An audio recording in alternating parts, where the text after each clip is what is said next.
ये देखते हैं मध्य प्रदेश की 25 फटाफट बड़ी खबरों को।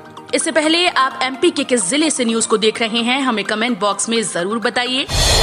एमपी में प्राइवेट कॉलेजेस ने 2 लाख रुपए तक का बोझ डाला। भोपाल में इंदौर समेत प्रदेश भर के स्टूडेंट्स ने डेरा डाला, सीएम हाउस तक पहुंचे।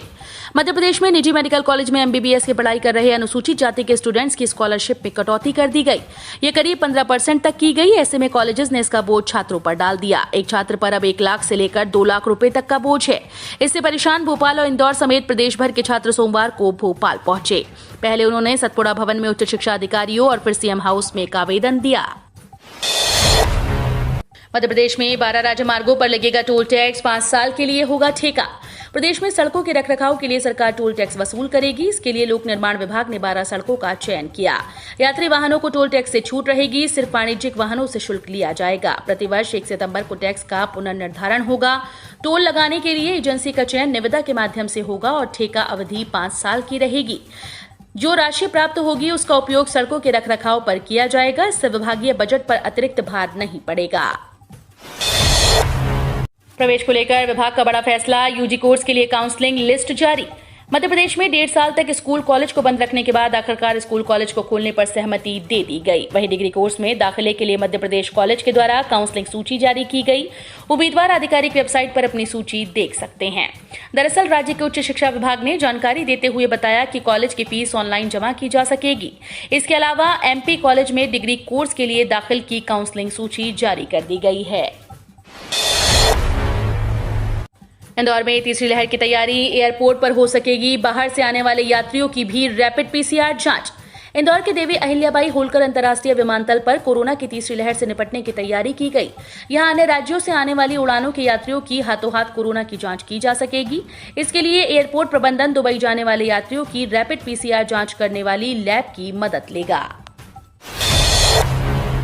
संयुक्त किसान मोर्चा की रैली और सभा, उठी मांग, बिजली खाद के बड़े दाम वापस लो, एमएसपी की गारंटी दो।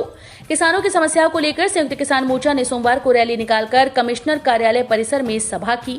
मोर्चा के प्रतिनिधियों ने सरकार के सामने मांग रखी है कि बिजली संशोधन बिल वापस लेकर किसानों के बिजली बिल कम किए जाएं, रासायनिक खाद की बेतहाशा बढ़ाई गई कीमतें भी कम की जाएं, साथ ही किसानों को उनकी उपज पर न्यूनतम समर्थन मूल्य यानी कि एमएसपी की गारंटी दी जाए।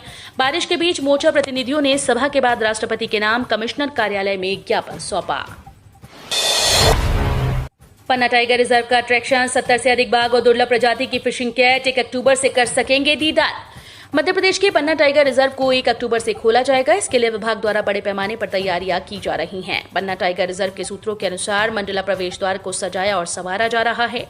वहीं होटल और रिजॉर्ट संचालकों में भी पर्यटन सीजन शुरू होने को लेकर भारी उत्साह है।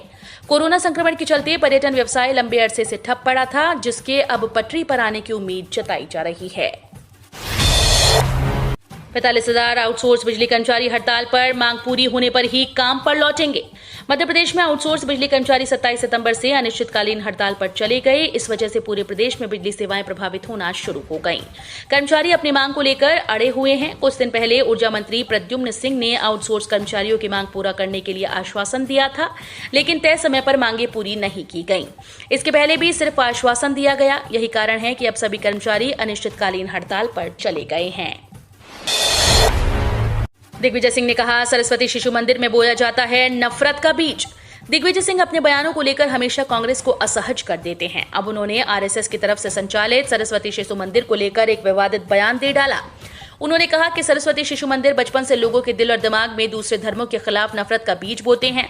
वही नफरत का बीज धीरे धीरे आगे बढ़कर देश में सांप्रदायिक सद्भाव को बिगाड़ता है, सांप्रदायिक कटुता पैदा करता है, धार्मिक उन्माद फैलाता है और देश में दंगे फसाद होते हैं।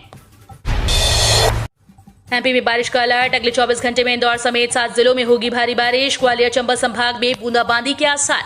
मध्य प्रदेश में मानसून अपने आखिरी दौर में है। मौसम विभाग ने अगले 24 घंटों में इंदौर समेत 7 जिलों में भारी बारिश का अलर्ट जारी किया। इसके अलावा मालवा, निमाड़ और महाकौशल में कहीं कहीं हल्की बारिश हो सकती है। भोपाल और ग्वालियर चंबल संभाग में कहीं कहीं बूंदाबांदी के आसार हैं। मौसम वैज्ञानिक वेद प्रकाश सिंह ने बताया कि चक्रवाती तूफान गुलाब की वजह से आंध्र प्रदेश, उड़ीसा और छत्तीसगढ़ के कुछ इलाकों में कम दबाव का क्षेत्र बना हुआ है। दिग्विजय सिंह के सरस्वती शिशु मंदिर पर दिए गए बयान पर सियासत तेज। छात्रों ने कहा, हम आशावादी हैं, आतंकवादी और दंगाई नहीं। राज्यसभा सांसद दिग्विजय सिंह के सरस्वती शिशु मंदिर को लेकर दिए गए बयान पर सियासत तेज हो गई। शनिवार को बीजेपी विधायक रामेश्वर शर्मा ने दिग्विजय सिंह पर करारा हमला किया।